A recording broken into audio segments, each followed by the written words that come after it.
So again, welcome.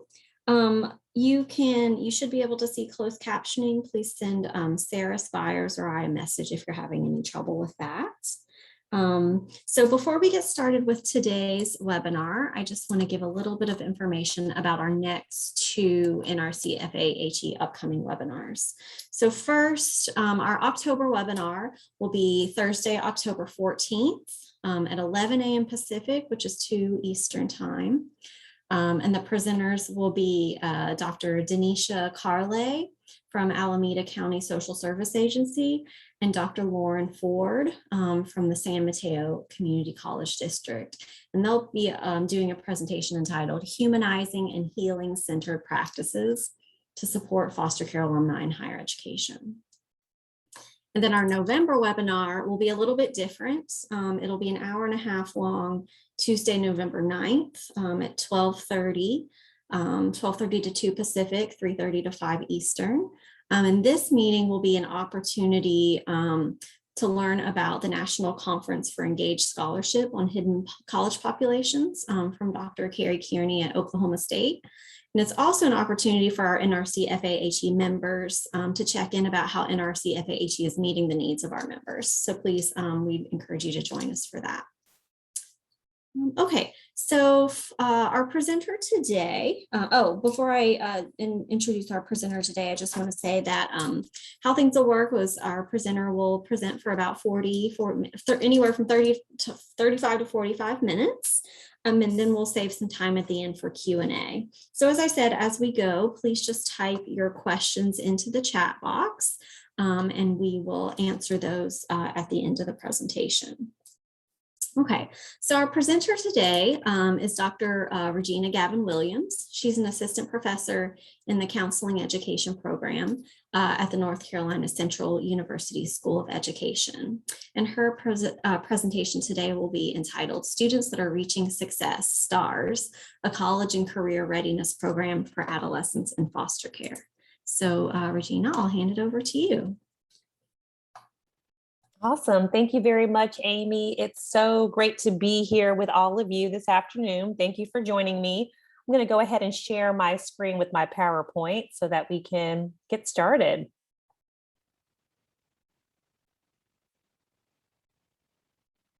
All right. So as Amy stated, my presentation today is going to focus on S.T.A.R.S, a program that I created, Students That Are Reaching Success. That's a college and career readiness program for adolescents in foster care.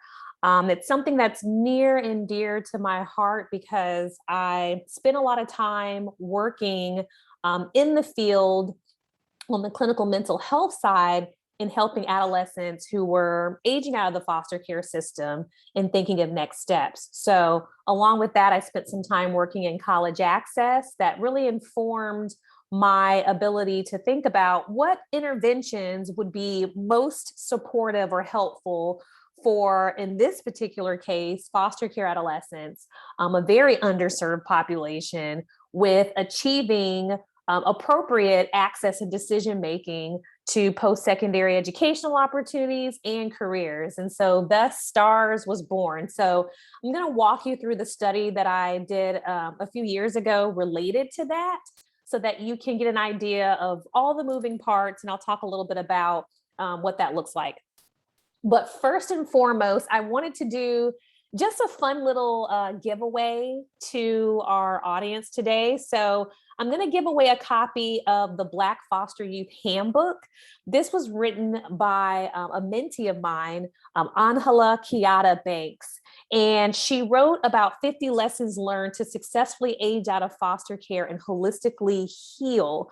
She's been involved in this work now for quite a few years. She is someone who aged out of the foster care system and really took the time to learn about what it meant to go through that process. So now she's nationally speaking about this particular subject matter. And so I wrote the prologue for that.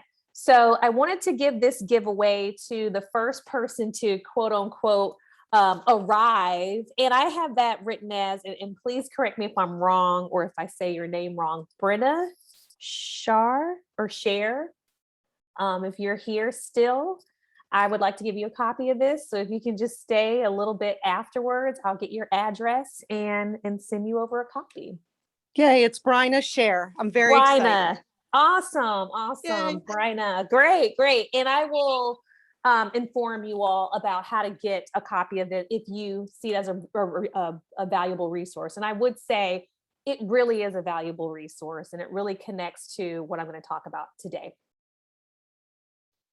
So here's an overview of my webinar presentation. I'm just going to do a quick run through of career and college readiness. You will see me use that term interchangeably because when we started doing this research, myself and at the time when I was in my doctoral program with my dissertation advisor, it was known as career and college readiness.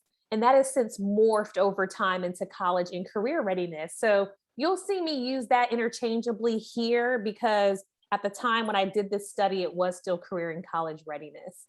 And then I'm going to run through kind of the methodology related to this particular study. So statement of the problem, I'll talk about the rationale, purpose, and goals, the research questions, my method that I used an ABA single subject design. So I'll talk a little bit about that and then share a few of the lessons that I did within the S.T.A.R.S intervention. I'll share the results and then moving forward into talking about what I learned from that, the discussion of the findings and how it may inform the work of higher education practitioners or counselors, as well as researchers, some limitations and future directions. So that's going to be our overview in this brief period of time. So first and foremost is, what is college and career readiness? So when you look at the literature related to college readiness, Connolly, who is a really kind of big name in this field, stated that there's commonalities between college and career readiness and that they're sufficient for developing simultaneous measures. So college ready means that one is being prepared for post-secondary educational training opportunities that are then leading to post-secondary education credentials, such as an associate's degree or a bachelor's degree, a license, or even a certificate. It also means that one possesses the skills and knowledge that they need to complete entry-level college courses without having to take any remedial coursework. And when we talk about career ready or career readiness, this means that one is possessing the skills and knowledge necessary to qualify and be successful in post-secondary education and training for potential careers. So they really do go hand in hand, because if a person is, particularly in this case, an adolescent in foster care, is college and career ready, then they're able to think about what that adult self-sufficiency may look like for them in the future. So then that leads to kind of the bigger, our overarching question that I had going through this process and beginning this years ago was, why is this even important for adolescents in foster care? Why does this particular topic something that is important in this aspect? And so this is what I discovered in looking at the literature. So this was around, let's say 2016, when I first really started delving into this. And what I found, particularly in my field as a counselor educator and in that realm, is that this subject matter was widely absent. There was no, at the time, counseling literature that examined the needs of foster youth, and even with career and college readiness. A lot of the literature I did find was out of the social work literature. But then in delving deeper into that, what I've learned is that foster care youth, they have high aspirations to achieve post-secondary educational success, but it doesn't match their expectations. So there's lowered expectations there, according to the literature. And that is because they face multiple barriers, as you can imagine. And for some of you who are doing this work or who have experienced this personally, there's multiple barriers that they experience that are impeding their access to educational pursuits and success. And so that was a huge part of it. Another thing that I learned is that in thinking about a theoretical framework to even begin to think about a foundation of any interventions that I would even use to help enhance this educational expectation, the literature failed to mention any methods that were chosen or any frameworks or foundations. So I found that increasingly difficult. And then what I also found during that time is that few studies examine the factors on foster care youth's readiness to transition out of foster care. So even in thinking about the readiness and the self-efficacy piece, I really couldn't find anything at the time that really spoke to what those factors are that make them ready. And what I also found is that there was a loss of support networks upon them entering into foster care and aging out of foster care. So those support networks look like, of course, familial contacts, mentors, anyone in their lives that adult supports, people that can help them to achieve. And also during that time, there were no studies that examined the effects of interventions on individuals in foster care. So even if there was some type of experimental design that showed that, okay, this is a program that has a substantial intervention that I could then utilize for myself to support the youth that I was supporting, I couldn't find anything. So that served as a huge barrier to this process. So then the rationale related to a lot of different things. Again, lack of information on career and college readiness in the counseling literature. Also, school personnel, they had little awareness of even a foster youth status and the barriers that they may face in the home and their environment and their familial background. And when it comes to higher educational professionals, the literature stated that little was known about ways that they can offer assistance during their college transition for foster care youth who are transitioning into college. Again, no experimental design studies were out there. I needed to find the use of applicable frameworks that actually examine their educational needs. And then also, how do we even begin to reduce or eliminate those barriers to educational access, to college access related to their educational advancement? So those were some of the things that really drove the study. So then when looking at that, my overall purpose of this particular program in this study was to examine the effects of customized individual counseling interventions on the college and career readiness of adolescents in foster care.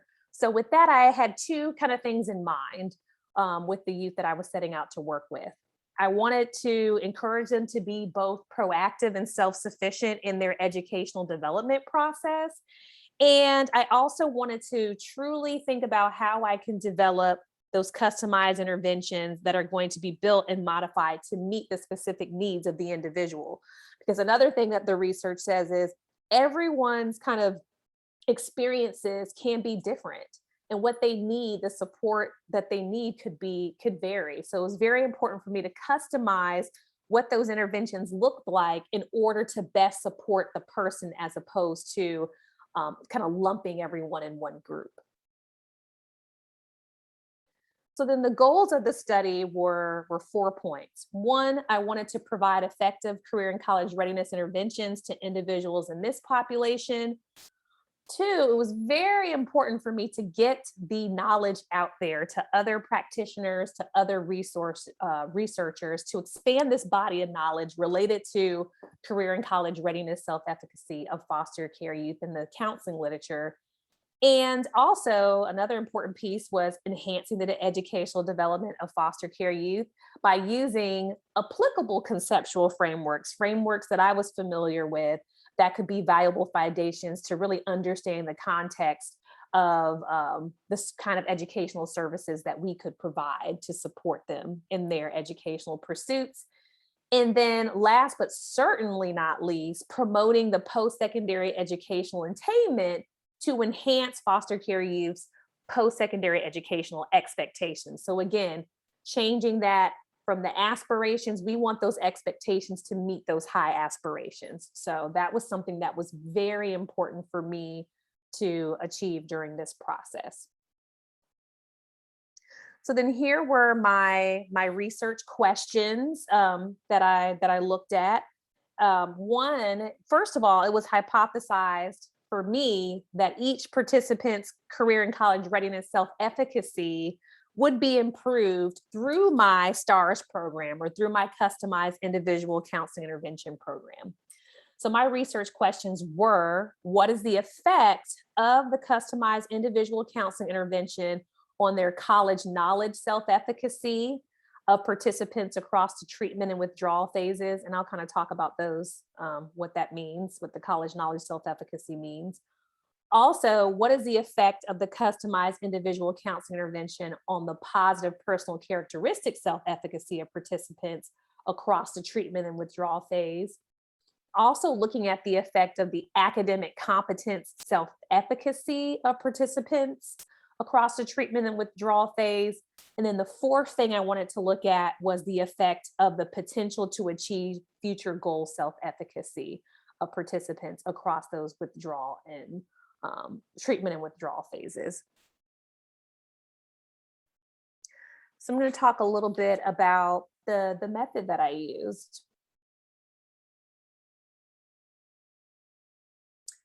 So my research design, again, I named my program Students That Are Reaching Success. I love a really good acronym, and I wanted the buy-in of my participants. So I wanted it to be a program that drew them in to know that this is something that they would enjoy and based off of what their needs are to be successful post high school in thinking about post-secondary options in career decision making and trying to enhance that for them.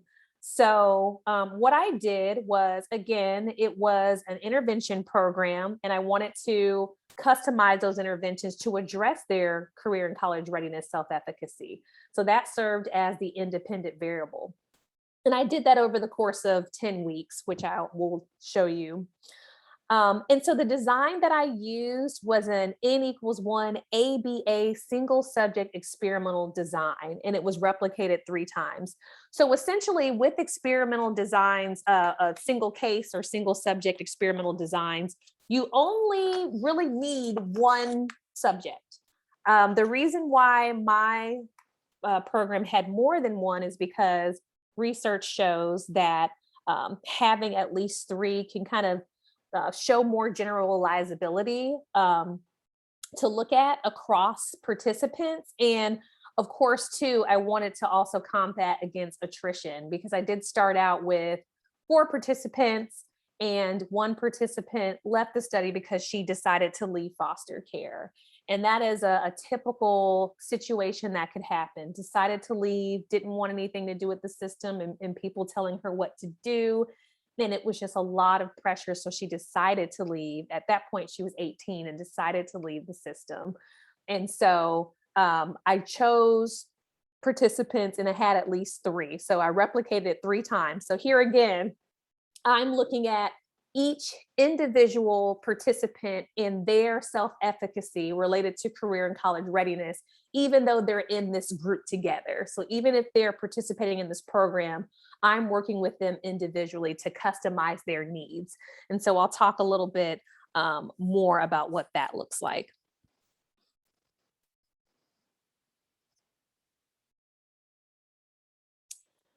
And so going back to what I shared about conceptual frameworks and the importance of that. So through my research, I came up with really utilizing 4 frameworks to both design my study and inform the work of my study. One being the ecological model of human development by Brothenbrenner. That was really used to think about the particular participant or the student as the person in the middle of concentric circles who are dealing with environmental factors that are influencing their decisions. And so I wanted to customize my interventions in a way where I take their personal experiences in their environments and the barriers that they experience into account. Because even though this is a quantitative study, we're still dealing with real people and real lives and dealing with everything that they're experiencing while also trying to think about the future. And so it was very important for me to think about how are they being impacted by their home environments? How are they being impacted by their educational environments? Perhaps what they're experiencing with their biological families or other influences or ways that they are engaging in other environments related to their own lives. And so it was important for me to connect and to also see what the supports potentially looked like in that environment. So I utilized that model. I also utilized a career theory model called the social cognitive career theory. And so this is really thinking about kind of 3 building blocks to career development. So a main component of that is self-efficacy, which is the belief about our abilities to succeed.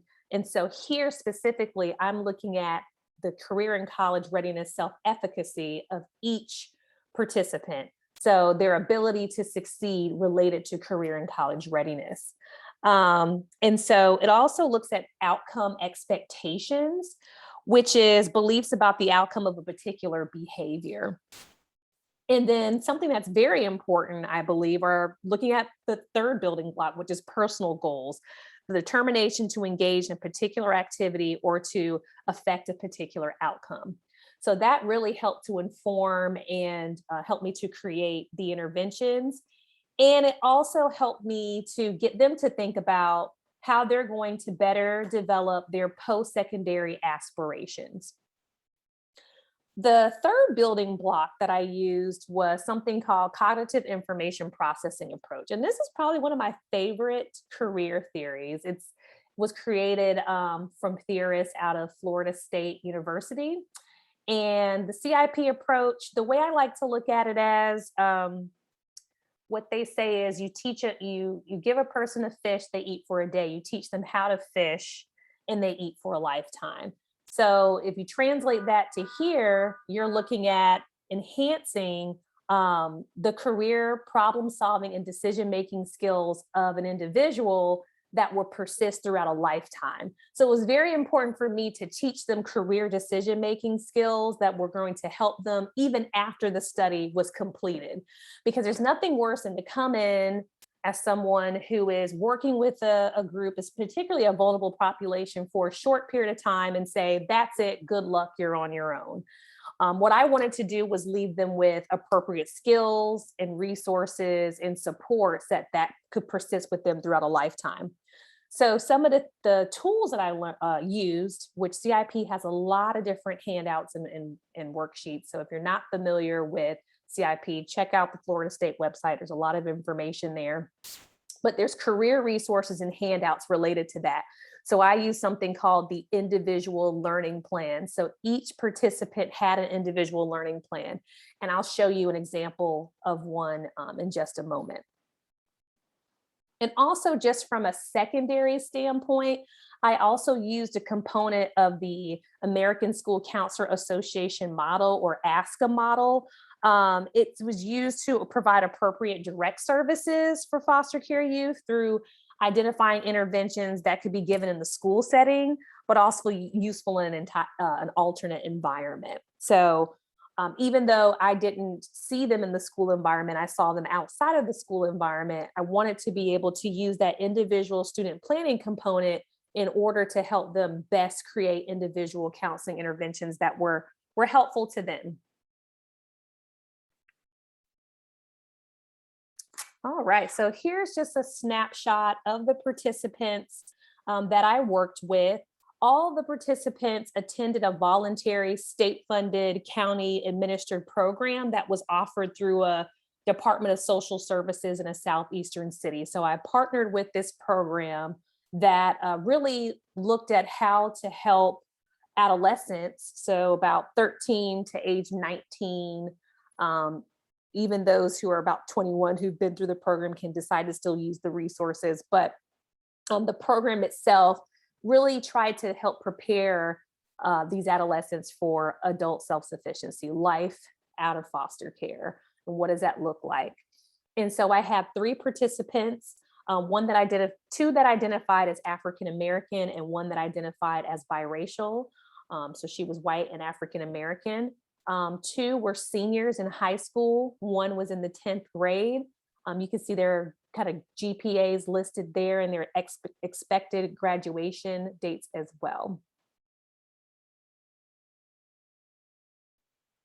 And the instrumentation I use. So with an ABA, single subject design, you're essentially doing observations over a period of time, which I will share in the next slide. But with that, I wanted to have a measure that really truly entails or gets me to see if their career and college readiness self-efficacy enhanced or not. So at the time, my doctoral supervisor created this inventory called the CCRSI.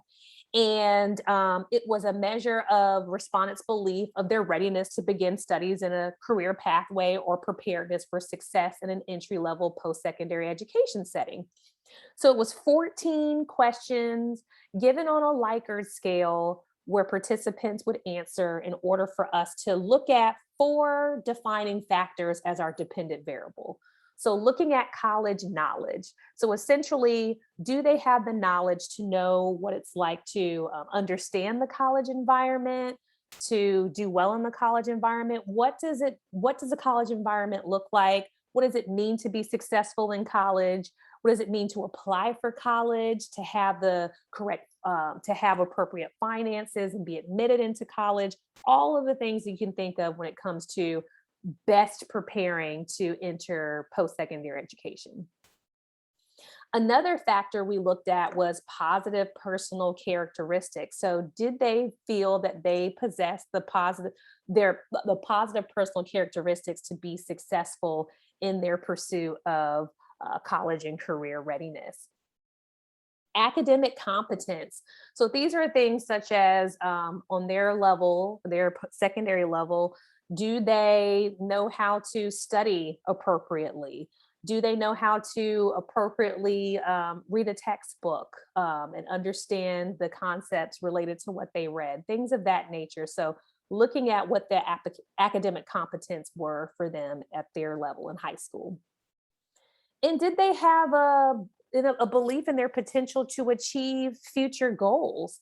Did they feel that they could achieve their goals 10 years from now? Do they have individuals in their lives that will help them to do that? So we looked at each of those particular 4 factors in order to see, do they need some support or improvement in 1 or 2 factors, or all, or none of the above? And so we kind of looked at each of those areas. So each of those questions on that inventory related to one of those areas.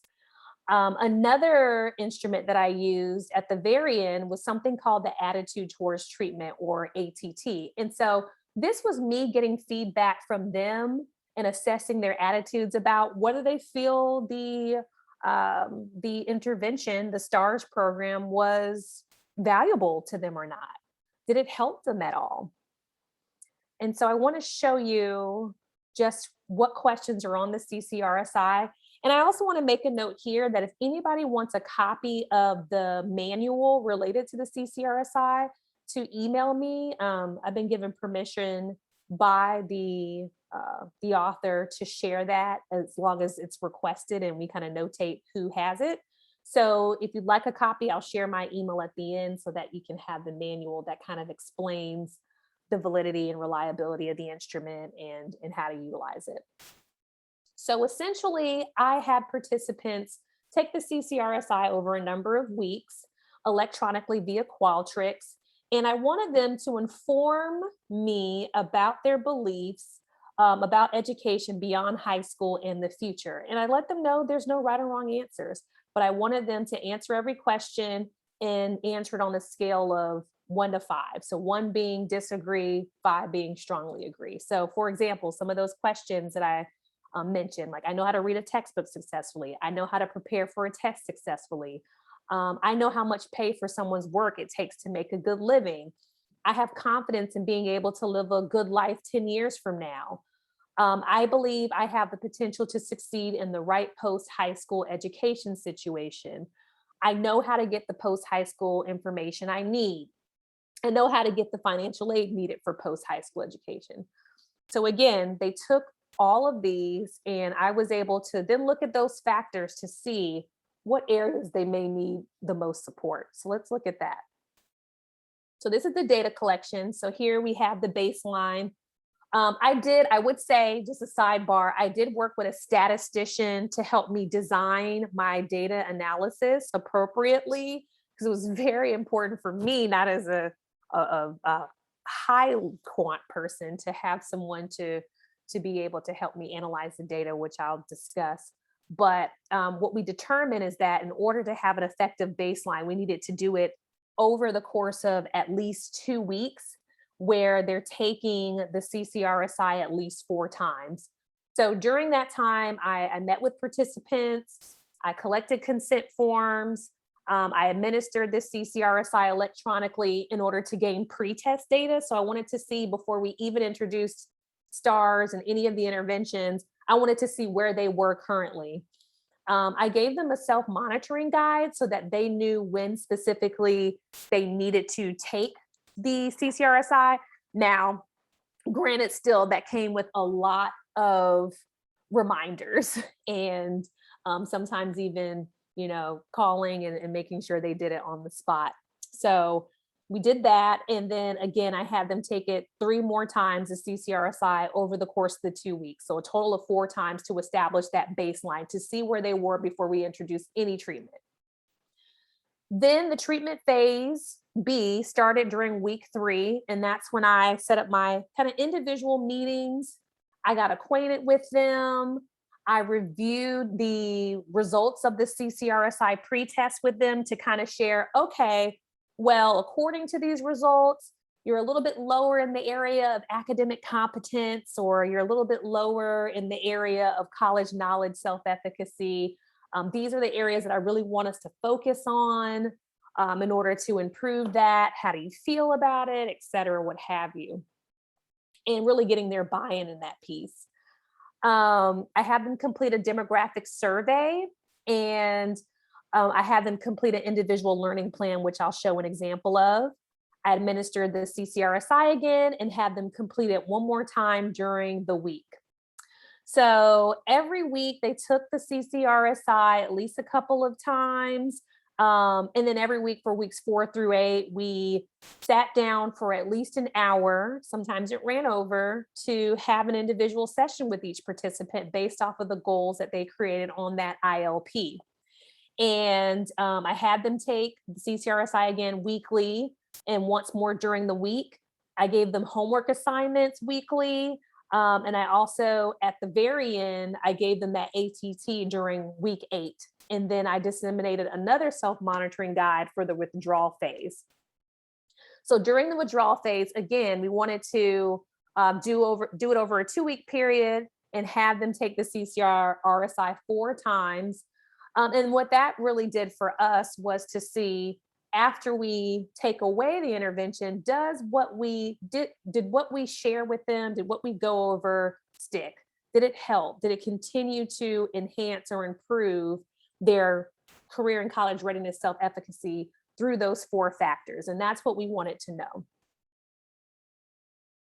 So here's an example of one of the ILPs that was used in the study. This was participant 2. Participant 2 was the sophomore who didn't really have, she had a very low college knowledge, self-efficacy. So she really didn't understand the process or really know what she wanted to do, and just the overall steps of what did it mean to be in a post-secondary environment, or even apply or anything. So we came up with 4 goals that we wanted to work on throughout our time in S.T.A.R.S, which was exploring academic majors that match the career choice. We wanted to review the college application process and ways to pay for college. I also wanted her to engage in short-term and long-term goal setting, and then also reviewing time management skills, because it was revealed that she really wasn't keeping up with her assignments at school. Some of them had been missed, and she was involved in after-school activities, which was great for her socially, but it really took her away academically. So just reviewing time management skills. And so here on the ILP, you'll see activities listed that you would choose. Excuse me. One of the activities that we wanted to use was the what we have here in North Carolina, which is where I'm located, called the College Foundation of North Carolina, which is your kind of college foundation, kind of like your post-secondary preparation that you would use in order to prepare for college. And it has a lot of tools and resources and career development there as well, and academic major expiration. And also is where students will apply for school. So we engaged in academic major expiration using that. And the purpose was to narrow down college major choice and get her to decide, what is it that she may have an interest in. So there's a lot of career assessments on there that's really cool and academic, to narrow to academic majors. And we spent about an hour or two a week on that. That was our time commitment, our first goal and priority. She also had no idea what a college application looked like. And we wanted to be able to kind of explore and examine that. And so we used, the Common App and also CFNC to really look at what information on the college application looked like, so that she can know what to expect when it was time to apply. And that was kind of related to our second goal. Then we wanted to explore financial aid, scholarships, and grants. In North Carolina, there's something called NC Reach, which is for adolescents who are in foster care, and it provides grants funding for school and opportunities, as long as they meet the criteria. And so she just wanted to better understand how to fund a college education, because she always had the understanding that she couldn't afford it. She was in foster care. It wasn't something that was accessible to her, so why bother? So we wanted to kind of eradicate that myth. And that was related to our third priority. And then we just wanted to discuss, what does the high school to college transition look like? And then what does she see her life looking like 10 years from now? And so here we wanted her to develop a plan and feel confident about what her future looks like. We also wanted to review time management strategies so that she can have this school personal life balance. So that's just one example. Another example of a session that we did, and again, if you want to look more into some of these, I will be more than happy to share with you via email some of the sessions that we did and the lesson plan for each of those. But it was called Wish Upon a Star, and it related to paying for college and life in the future. And so the objective here was to explore ways to pay for post-secondary education and examine expectations and long-term goals in adult life. So some of the stuff we did was talk about what is student financial aid. I went over some financial aid FAQs, and we also went over just a glossary of financial aid terms, because I know that could be very daunting to know and understand. We talked about NC Reach, and we also did a worksheet activity called Life 10 Years From Now. And so my goal here was I wanted to increase her understanding about the various ways to pay for post-secondary education, and also to examine and set some realistic expectations about the future and how they really see themselves living. And this is a conversation that really had to carry on through other sessions, just about what life looks like in the future, because sometimes for a couple of them, it was hard to, work past their own realities. So it was important for us to really truly assess that, and for them to feel comfortable exploring, like, yeah, I'm really excited about what the future looks like. And I do know that I have some opportunities to thrive. And then we wrapped up and had homework. A couple other things I wanted to share too during this time was I wanted to make the S.T.A.R.S program hands-on. I wanted them to get some kind of experiential learning. So one of the things that I did with them as a group is we went to the Greater Raleigh National College Fair, which there's college fairs that are put in place around the nation through the NACAC, the National kind of Association of College Admissions. And so they come to Raleigh every year. So we set an opportunity in connection with DSS to get them there to go. And I had them prepare questions that they would ask an admissions counselor, and had them kind of map out what schools they wanted to talk to. They went to college application sessions. And then afterwards, we had a conversation about what they learned and how they felt. And the cool thing about those college fairs is you get to kind of scan your ID, and they'll send you information via email as a follow-up to each of those schools. So they really, really enjoyed that. And so I think that that's very important for us to remember, to do things that are hands-on to get them engaged in the process. And for those who can't take someone physically, because I also know that, you know, with the pandemic and everything that's going on, if you go to the NACAC website, there's virtual college fairs that you can take as well. And so the way that I helped prepare them is I created this worksheet called the College Expiration Day Worksheet. So I had them explore some of the schools that they may want to attend and come up with some key facts about each of them. So admissions requirements, deadlines, departmental information, etc. And I wanted them from there to write down 3 reasons why they wanted to attend each college and university that they research, 3 to 5 questions they would ask an admissions counselor for each of those schools, and then 3 to 5 goals that would help get them into the schools. So now I'll just kind of quickly and briefly run through the data analysis plan, which again is daunting to me as a non-statistician. But it was very important for me, first and foremost, in single subject experimental design, the main form of data analysis is through a visual analysis or line graphs. So developing line graphs to see if there's any kind of changes in the impact based off of what your experiment was. So I used that. And one of the things my stat used was an R software package for analyzing single subject data use. So it was a book and a software that she utilized to do that. We wanted to get some descriptive statistics and also something called autocorrelation, and which is related to trend. And basically what that looks at, we looked at across the baseline and intervention phases, and we wanted to make sure each observation was independent from one another, that it didn't influence one another. So it was very important for us to do that. And again, to look at regression or trend. So that was used to determine if there was a significant trend in any phase for each factor for the student.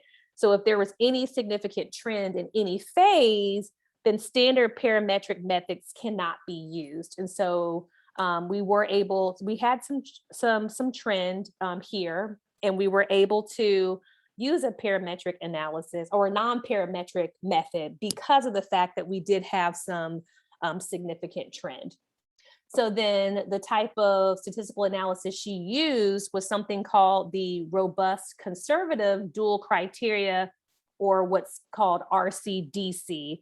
And so that was really used to quantitate what we're seeing in that visual analysis. So what are we actually seeing in the line graphs? And so we had to use that because there was some significant trend and some autocorrelations. And you'll see on the graphs there were some outliers too. So that needed to be accounted for. And the intervention effect size that she used was the G index. And so she used that again because there was some significant kind of autocorrelation. So we needed to be able to account for that. And because there was a small sample size and significant trend. And last but not least, we wanted to establish credibility for our data. And so what I did is I documented any unforeseen changes in the participants' circumstances and behaviors that may have influenced the findings that happened throughout, and what could have influenced that. So this really controlled for any threats to internal validity of the study, because there was one time where one of my participants had an altercation with the foster parent, and it caused them to be really withdrawn during the session and less engaged. And you can see kind of a dip in their response after that occurred. So I was able to establish credibility by notating that, by taking some field notes.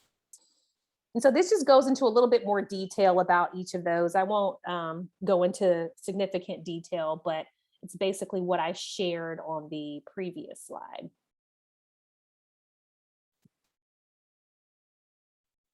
So then let's take a look at the results. So first and foremost, let's look at the visual analysis for each of the participants. So here's each of the participants, and here is each of those 4 factors split for each of those participants across, again, the ABA phases. So you'll see each of those here.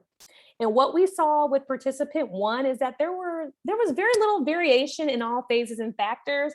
And the reason being because what I recognize is that the student rated themselves higher than where they really were during the baseline. She was kind of like, oh yeah, I got this and I feel really confident. And then getting into the actual intervention, she realized, oh gosh, I need some help with my academic competence. And, I do feel like I need some, to enhance potential to achieve future goals. And she recognized that as we were going through it, but it was too late because she'd already, rated herself so high. So there was little variation there. What we did find is there were consistent means and medians across all phases of the study. But with participant 2, there was a great deal of variation. And again, as I explained, there was a period of time during the treatment phase where she did get into an altercation with the foster parent that influenced the way that she responded for that particular time. In participant 3, this is kind of what you typically want to see in a visual analysis for single subject design, where there's kind of this upward trend across the baseline treatment and withdrawal phases. So that's where she was. And this person was the high school senior. She really had a really good support system in the foster home. She was at a place where she had applied for college, or she was applying, but didn't really know how to do financial aid, didn't know what she wanted to study. But she knew that she wanted to go and had the grades and the support to do so. And this is just showing a little bit more detail about what I talked about with the autocorrelation and regression. So you're going to see some significant autocorrelation in the treatment phase for participant 3, and some significant autocorrelation for academic competence for participant 1 in the treatment phase and in the withdrawal phase here. And also what you're going to see is that what we decided, again, because there was autocorrelation, we had to overcome that by doing a non-parametric statistical analysis. So that's where that RCDC came in. And so what you see is there's significant trend within the treatment phase of participants 1, 2, and 3. And there's an undesirable significant trend for participant 2. And again, that's because of those outliers that we saw there.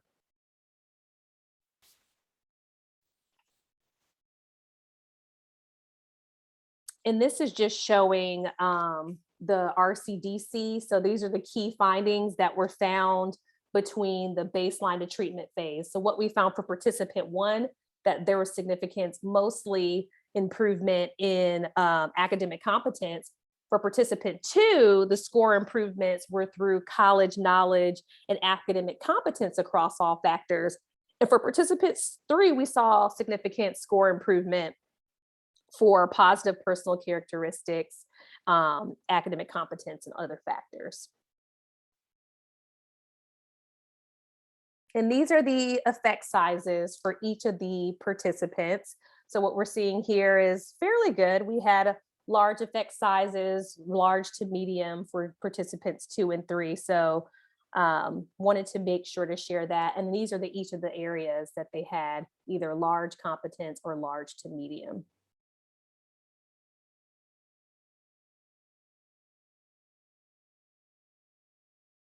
And here, what you'll see is the visual analysis, again, related to what those areas of their significant score improvement for each of those areas. So for participant 1, we saw the most improvement for academic competence. For participant 2, there was most improvement for college knowledge. And for participant 3, there was more improvement for both academic competence, college knowledge, and positive personal characteristics. And then, as I explained earlier, that attitude towards treatment, I wanted to see, did they feel that this helped them at all? Did they feel it was useful or valuable? And what I found is that the highest score is 98, and they scored between an 89 to 97, meaning that they found it highly useful, this study. So then to just review the discussion for the findings, what we found is that, yeah, the hypothesis was supported. There were elements of this counseling intervention program, the S.T.A.R.S program, that were effective in improving their career and college readiness, self-efficacy of each participant to some degree for some factors, as we saw. So it was most effective overall for all participants in increasing academic competence, self-efficacy. And when I really started to think about this, I said, why is this the case? But a lot of them had expressed that they really needed to improve in an area of academic competence and be able to stay on track so that they can increase their options for post-secondary success. So that was something that was very important for them to do. What I found was that there was little change shown for potential to achieve future goal self-efficacy. So that was little change. And that could have something to do with them being in a program already, that I found them of wanting the desire to achieve adult self-sufficiency. So there could be that limitation. But from the participants' perspective, the intervention was effective overall, and that any unforeseen changes in behaviors and circumstances, those were also documented. So again, here for each of those individuals, for participant 1, it was academic competence. Participant 2 was that college knowledge, self-efficacy that was increased. And for participant 3, it was college knowledge, positive personal characteristics, and academic competence, self-efficacy that was increased. So this just gives you a little bit of an overview of where they were and how they felt moving forward into what we did. And so for participant 1, they really gained more competence in their academic success, staying on track for high school graduation, prioritizing commitments. They did switch foster homes in between, so that served as a barrier, but it also helped them to get to a better foster home. And she wanted to study early childhood education. For participant 2, she was more confident in her beliefs about engaging in post-secondary education. In that process, she identified supports for barriers and also just explored the college process and felt supported in that way. And she desired to major in history and religious studies. And then for participant 3, she had a strong support network. She explored academic majors and potential careers. She really practiced her time management skills. And she was actually applying to go to school for agriculture and environmental systems with a concentration in environmental studies. There were a few limitations to the study. Again, if I had the opportunity to really make this a longitudinal study of some sort, I definitely would have done more dependent variable observations over time. So there was a shortened baseline. And also because it was a field experiment, there is always the possibility of the home infecting the environment. Testing over time can cause a threat to internal validity. I did choose a convenient sample. They were in this program that supported them for social services, so that can contribute to high pretreatment.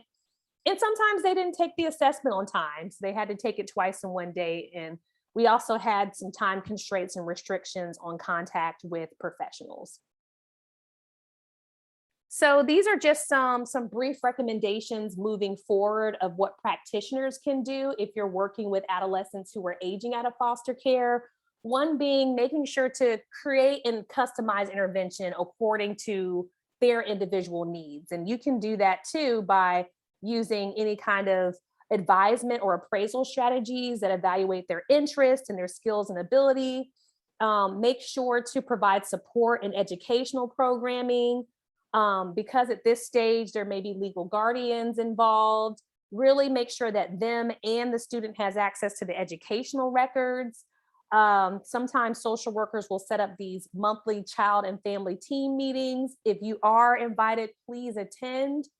It's also important for them to create bi-directional relationships with support networks, meaning that they are receiving that reciprocal support from them that they're also asking to receive. So really increasing their support network is important. part of doing that is introducing them to any kind of transitional or college access programs. And if possible, creating some support groups for transition age foster youth who are in the post-secondary education environment. And then recommendations for higher education, again, introducing foster youth to an educational support program that can really inform the college personnel of their needs, creating support networks for them, assisting them in aging out with ongoing support, so between semesters and academic years, being essential resources to maintain their enrollment in post-secondary education, and for faculty, whether higher ed or counselor ed, is to just share the multiple barriers that may impact their career and college readiness, self-efficacy in underserved student populations, and also include any kind of tools and strategies for them and other underserved student populations within your course curriculum related to career and college readiness. And then also for higher ed faculty, making sure to be intentional on teaching courses that focus on college access that can emphasize student success strategies for transitional aged foster care adolescents. And future research, if any kind of next steps, is just increasing the generalizability is to replicate the study, do an experimental design approach to approach research for this group in this way, utilize the CCRSI to see if it helps with an individual or small group of adolescents in foster care if you're working with them, gain future research on the impact of support networks that they can have on their career and college readiness of adolescents in foster care, research on the role counselors and higher ed administrators can play in their career and college readiness, and then also research on the needs of transitional age foster care youth entering the post-secondary environment.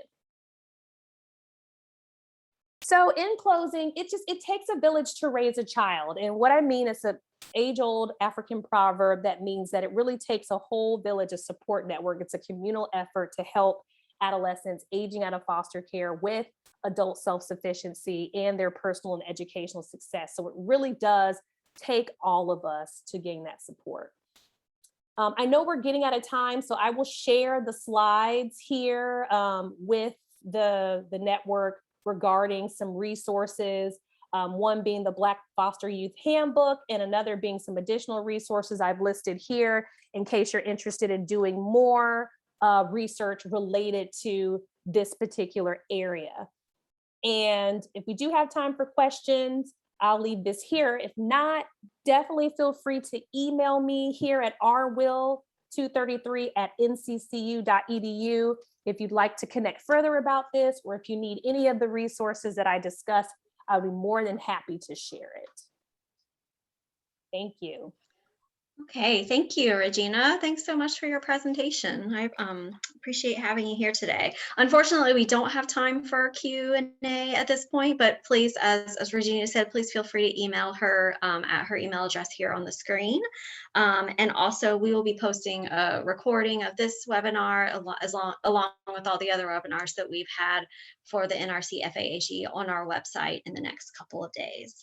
So thanks everyone for being here, and enjoy the rest of your day. Thank you.